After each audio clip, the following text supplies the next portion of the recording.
Hi, if you like the video, please remember to subscribe. Hi everybody, first a quick apology. This is the first proper photography video I've released in 2016. I've been tardy with my recording on YouTube. Been kind of really busy in personal and business life, doing lots of different things, and working on a kind of a little separate gaming channel as well, because I didn't want to bring that stuff into the main channel. So if you fancy having a look at that, if you're into gaming, there's a link in the description down below.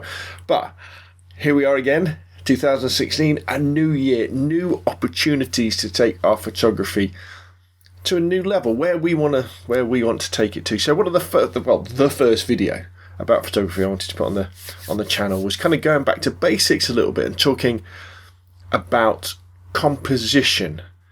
And there's lots of different sort of ways of kind of describing composition and what it means to different people. But I guess for me, it's some kind of general rules and guidelines that you can use to create more visually striking photographs. And often the difference really between a snapshot and a more professional looking shot is often the fact that the professional looking shot has got some composition to it, and sometimes it can be really obvious that it's a composed shot, and other times it can't. And often where the real magic comes from in photography is where you can combine the spur of the moment of the snapshot, that not once in a lifetime thing, but that magical moment perhaps between you and a family member or a friend or a model or a situation, that comes from the snapshot, but being able to compose it beautifully as well. However, when it comes to composition, don't sweat too much about getting it right in camera, because remember, we can always straighten, we can always put angles in, we can always crop to a heart's content in post-processing software. And in fact, my number one tip for beginners or anybody when it comes to thinking about composition with their photography is don't let your subject get too tight in the frame. So like here in this video now, where there's all this space around me, if for example, if my head's too close to the top, say like that, if I then wanted to straighten this, if it was a still photo or even with the video afterwards, it would be very tricky because you'd end up cutting stuff off. And do the same thing with your still photographs as well. Make sure you leave space around whatever you're trying to do so that you can adjust that in post-processing. Now, I know a lot of people go, oh no, you've got to get it right in camera. Maybe in the days of film, you had to, and Henri Cartier-Bresson wouldn't crop his photos afterwards and all this sort of stuff. But with the megapixelage we have on our cameras, and even on our phone cameras these days, there's plenty of spare space to make adjustments. And it's a lot easier to take stuff out with a straighten or a crop, to adjust where somebody is in the photo, rather than trying to put stuff in backwards to put it in afterwards. You have to forgive me, I'm a bit rusty, I haven't done this for a while. So, and the other side of that is often you probably won't know the best crop or composition for a particular scene or a particular photograph until you're looking at it on your big laptop or your PC screen when you get home. So make sure you take plenty of different versions of that scene, and always remember that when you're in a particular situation and you're taking a shot, and you might think it looks best as a landscape like you can see here, but always flick your camera around and do a portrait as well. Kind of get a little bit closer, get a little bit further away, put a little jaunty angle on it, give yourself lots of options so that when you get home you can then choose between those for the one you like the most. And I would say, work through all the basics. Say you were taking a simple picture of, say, like a tree on a hill. It's an example I use a lot. So you're standing in front of a nice landscape. There's a hill, and there's a tree. Take a photograph with it dead in the middle. Take a photograph with it in the corners. Take a photograph from down low and up high. Take a photograph zoomed in and zoomed far out, and that gives you plenty of options. So anyway, let's talk about different types of composition you could use in your photography. The first one, symmetry, where you might want to put your subject right in the middle of the frame. And the beauty of this is it can almost make some photographs look a little bit abstract. A lot of the time you'll read and you'll hear about people saying don't ever put your subject dead in the middle of a photo, but especially for things like close-up portraits of people's faces and things, it can work very well. And then with architectural features, things that have geometrical shapes, having it down in the middle, can look very interesting indeed. The rule of thirds, often bandied about, quite easy to understand and really powerful as well. So all you do with the rule of thirds is you just take your scene, say here we've got like of this landscape shape, and then you put sort of 2 lines kind of like that, and then 2 lines kind of like that, and where those lines cross, sort of there, or there, or there, or there, that's where you put your subject basically. So in the case of the tree on the hill, maybe we put the tree here, or down here, or over here, or down there. Or if you're doing a portrait of somebody, maybe you would put them here, or maybe you would put them there. But you're not putting them in the middle. Basically, you're just putting them off centre a little bit.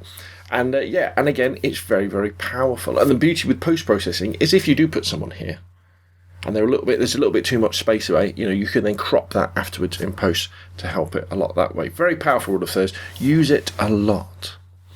Diagonals can be very good as well. So what we're talking about here is when you've got built architecture, especially where you've got lines that can intersect across your image, and they can basically they allow your eye to kind of follow across when people are looking at the photograph, and they can break it up. But again, it's kind of a variation on the symmetrical theme sometimes as well, because it gives you something geometric to look at. And often remember that when we're looking at the world with our eyes, we're looking at a 3D environment, aren't we, with depth and everything. But when we take a photograph, at the moment anyway, most of the time it's a 2D plane, and things that don't appear to be diagonal, or you wouldn't think of them that way when you're in the real world, when you suddenly create a photograph, especially when you start converting photographs to black and white, they can become very dynamic indeed. And kind of related to diagonals, you then have converging or receding lines. Classic example of this, railway tracks and the like, where you'd have some railway tracks that are close to the scene in front, and then they go away. Or a road, like the road in the Mojave Desert or Nevada, have the road that goes on forever with the mountains in the distance. And you could do them, say you had a road going, or a railway track, or a path maybe going, and then up to one of the point of thirds, say kind of there, or going up like that. Very powerful. And often you can make receding lines and converging lines more dramatic by using a wide angle lens and getting down very, very low, because as we know, with a wide angle lens, things kind of get further away very, very quickly, don't they? And the kind of the opposite of that is using compression. So when you use compression in your composition, you use a longer lens, normally telephoto like a zoom, and then you zoom in. Basically, you use the long end of the lens, and what that does is it takes everything in the image in front of you and brings them closer together. Very powerful for portraits. Say when you're taking a picture of somebody, say me, say I wanted the background behind me to be super blurred. Everybody often thinks about, well, you go to f1.8, wouldn't you? f1.4. That isn't really the best way to do it. The best way to do it is to put a longer lens on, put your zoom lens on the camera, your long zoom lens, your telephoto lens, zoom it out to 100, 130, 200. And then although you can't see it here, the background behind me is actually a little bit blurred, because hopefully the camera's focusing on me. And by using a longer lens, it makes the background appear to be closer, and so that blur looks bigger. Again, with the example of, say, a road with telegraph poles or telephone poles along it, with a wide angle lens, the road would kind of say it would be like this and go into the distance really fast. With a long lens, it would go straighter, and those telegraph poles that would be like that, getting smaller, they would all be kind of behind each other. It can be very different, and it's very, very, compression is very, very effective for me in landscape photos, whether it be urban or nature type ones, because you don't always see it that often. Everybody goes super wide. Expansion, again, just taking the wide angle lens and making everything shoot away. The difficult thing when using super wides or just ordinary wide angle lenses is that you can have too much in your photos, and often less is more. When we look around with our eyes, we see the whole world, don't we? And that's great, it's fantastic. But often in photography, we're looking for photographs that simplify things so we can concentrate on the beauty, or maybe not the beauty, of what we see in front of us. So with expansion, use your wide angle, use your super wide angle, get down low, get down at an angle so that the effect of receding lines and diagonals is amplified like that.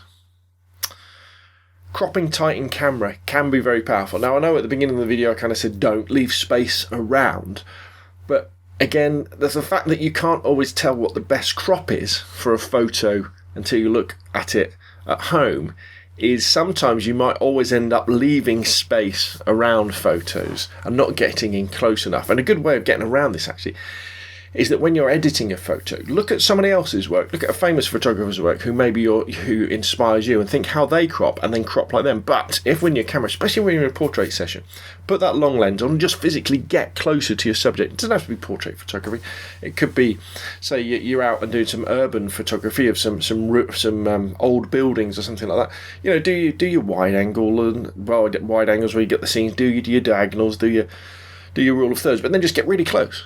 You know, fill the frame with particular parts of that building, whether they be details, whether they be textures, and look at those when you get home as well.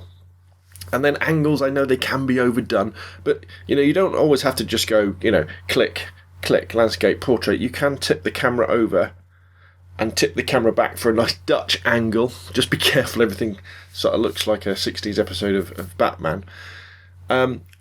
Again, my advice there would be, if you are going to do an angled photo, do it a lot. Don't just do it a little bit, because if you just do it a little bit, people just think, oh, they couldn't get their camera straight. If you do it a lot, over at 45 or 60 degrees, people will go, oh yes, that was meant to be angled. And again, it can make things look more dynamic, especially with like urban photography, and it kind of gives things an edge. It can make nature photography, things like trees and stuff, gives it that little bit of makes you feel a little bit not quite right. So definitely worth going.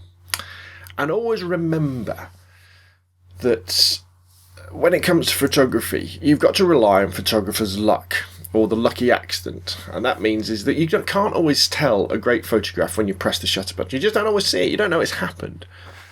So let's talk about a photographer's luck, or the lucky accident. And this is the idea, and I believe this in totally with my photography, is that you don't always know the best photograph when you press the shutter button. In fact, you know, you might not even know the best photograph from a whole scene of photographs that you're taking.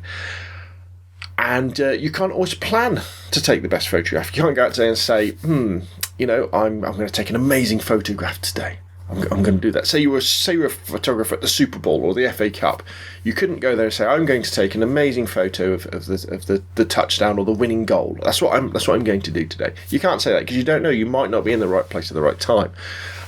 But the way that you can give yourself more chances of doing that is by taking lots and lots and lots of photographs. Now, I don't want you to kill it by, say you've got a nice flower, and you take 100 photographs of that same flower, because that's going to make, that's going to make the post-processing effort boring and horrible. But, you know, take 10 pictures of that flower from different angles and different styles and different compositions. Take 50 pictures if you're in a portrait session of lots of different looks that way. Always think of that Austin Powers moment, and I know it's cliche, but this is the way professional photographers work. You know, Austin Powers, when he's taking the photograph in the film, I can't remember which one it is, and he's going click, click, click, click, click, click, click, and he's throwing the camera to his assistant, who's giving him another one. He's going click, click, and taking hundreds of photographs. Because if you take more and more photographs, your chances of getting that one special one goes up enormously. And remember, you know, say for the cover of Vogue, for the cover of National Geographic, for the cover of your local newspaper, if you've still got one, how many photographs do you think a professional photographer would have to take in a particular session, say to get the cover of Sports Illustrated or National Geographic or Vogue? Hundreds and hundreds, if not thousands, of photos will be taken, and then they'll look through to get the best one. So take lots and lots of photographs to get that one amazing one that you'll be proud of, and will make everything worthwhile. Anyway, remember, you can always change things in post as well. You know, you can always re-crop and straighten. So that's enough from me. Thanks for being patient with 2016 and hanging on for this photographer's video. I know it's been a long time, but there'll be more coming up. Don't worry, I've kind of got into the swing of things again, and you can probably tell by the fact that the background's changed. The particular room that I record the videos in has changed, so it's not as easy for me to do it. So I've got to kind of think about some new ways of doing things and doing the lights and stuff. But if you've got any questions or comments, please put them in the boxes down below. If you've enjoyed the video, hit the like button. If you want to see more, press subscribe. My name's Rob, scalespeeder@gmail.com. You'll see that at the end as well. Thanks for watching, and thanks for being here, and I'll see you again soon.